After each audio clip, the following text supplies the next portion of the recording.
নমস্কার, হরে কৃষ্ণ। তোমরা দেখতে পাচ্ছ বুনিয়াদপুর ফুটবল মাঠে শুরু হয়ে গেছে বাসন্তী পুজোর প্যান্ডেল। হ্যাঁ, আমাদের বুনিয়াদপুরের একটা ঐতিহ্য, একটা গর্ব, যা আমরা ১ বছর থেকে অপেক্ষা করে থাকি এই বাসন্তী পুজোর জন্য এবং সাথে যে মেলা, সেই মেলার জন্য।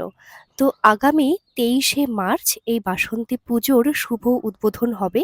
এই যে দেখতে পাচ্ছ স্টেজ এখানে তৈরি করা হচ্ছে শুভ উদ্বোধনের জন্য। এছাড়াও এই মাঠ জুড়ে কিন্তু মেলার আয়োজন করা হবে। ২৩ তারিখ থেকেই শুরু হয়ে যাচ্ছে, মার্চের ২৩ তারিখ। তো তোমরা সবাই আসবে আর অবশ্যই এই মেলা কিন্তু এনজয় করবে। আমরা সচরাচর জানি বাসন্তী পুজোর এই মেলা ১৫ থেকে ২০ দিন চলে। ঠিক এইবারেও কিন্তু সেরকমই ১৫ থেকে ২০ দিন চলবে। সঠিকভাবে নির্দিষ্টভাবে কোনো রকম ডেট দেওয়া হয়নি। তো এই যে বাসন্তী পুজোর মেলার কাজ শুরু হয়ে গেছে আর তার সাথে থাকবে একটি সাংস্কৃতিক অনুষ্ঠান, চলবে ৩-৪ দিন ধরে।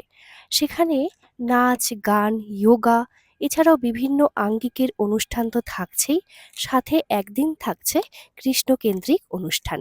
তো তোমরা কিন্তু সকলেই আসবে, অনুষ্ঠান দেখবে, এনজয় করবে। আর এই মার্চ মাসের ২৩ তারিখ থেকেই অনুষ্ঠান শুরু হয়ে যাচ্ছে এবং সাংস্কৃতিক অনুষ্ঠান শুরু হবে ৩১ তারিখ থেকে, ৩১শে মার্চ থেকে। তো সবাই সঙ্গে থেকো। টাটা, হরে কৃষ্ণ।